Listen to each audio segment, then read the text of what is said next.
How we support the millions of smallholder farmers who feed the world is going through a massive, massive transformation.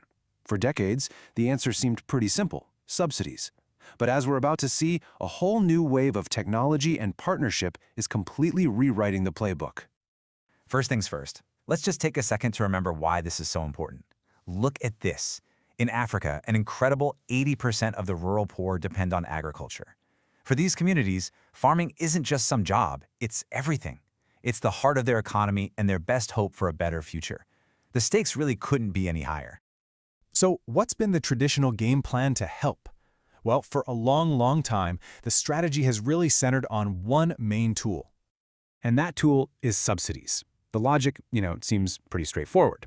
If you help farmers who don't have a lot of resources afford things like fertilizer and better seeds, they'll grow more food. That improves their own lives and helps the whole country's food security. It's a model we've seen all over the globe.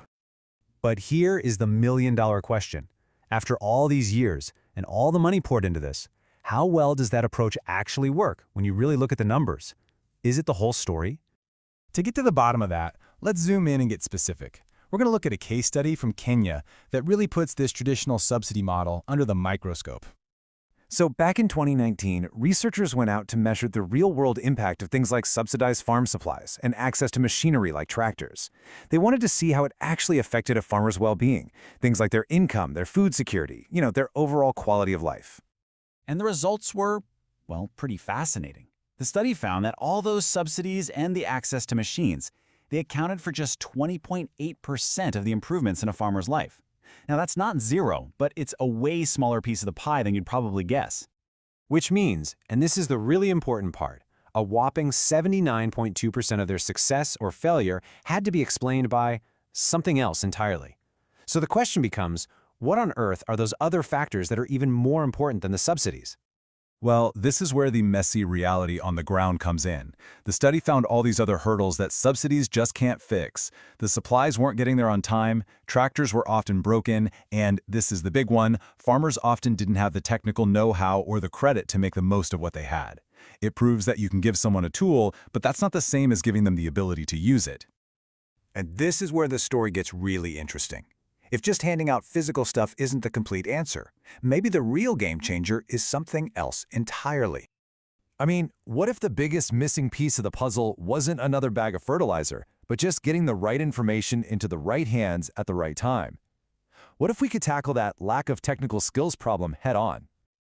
Okay, so check this out. This is Farmer Chat. It's basically an AI sidekick for farmers, and it already has over 830,000 users. A farmer can send a text, a voice note, or even just snap a picture of a sick plant, and the AI gives them immediate advice. It sends out alerts for bad weather or when market prices are good, and get this, for almost 3/4 of the people using it, this is the very first time they've ever had access to any kind of digital advice. That's a total game changer. But a brilliant app is one here. For tech like this to really make a dent and have a lasting impact, it has to be part of a much bigger, much more collaborative system. And a huge piece of that puzzle is what's called a public-private partnership, or a PPP. At its core, it's just a formal team-up. You have government institutions and private companies getting together, pooling their money and their expertise, and sharing the risks to hit a common goal. In this case, helping agriculture grow. And make no mistake, this isn't some niche idea.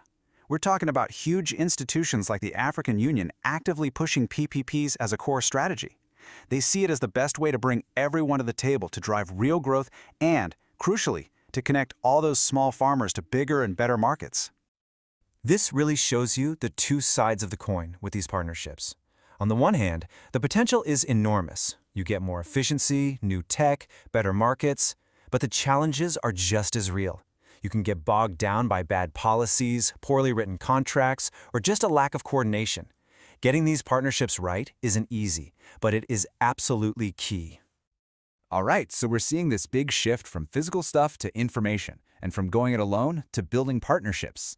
But is this just happening in a few places, or is this a global trend? Let's zoom out and take a look at the big picture. And it turns out this is absolutely a worldwide evolution. According to a major global report, the old model, where advice for farmers came almost exclusively from a government agent who drives out to the farm, that model is fading. And it's fading fast. And this table just perfectly illustrates how diverse the approaches are now. I mean, look at this. You have China with over 600,000 public extension agents. Then on the other end of the spectrum, you have the United Kingdom, where that role has been almost completely privatized, with just 19 private advisors noted in the study. There's no one-size-fits-all approach anymore. You know, this quote from the report really just says it all. In just 20 years, farm advice has gone from being this top-down monologue dominated by the public sector to a much broader, more dynamic conversation with tons of different players from private companies, nonprofits, and everyone in between. Which leaves us with one final, really important question. We've seen the limits of the old subsidy model, we've seen the incredible promise of new tools like AI, and we understand the need for new kinds of partnerships. So, is this new ecosystem, this blend of technology, collaboration, and all these diverse voices, is this finally the key to unlocking a better future for farmers and transforming global agriculture for good? To watch the full video, click the link in the pinned comment and support agriculture by following the channel to show the power of the support you give.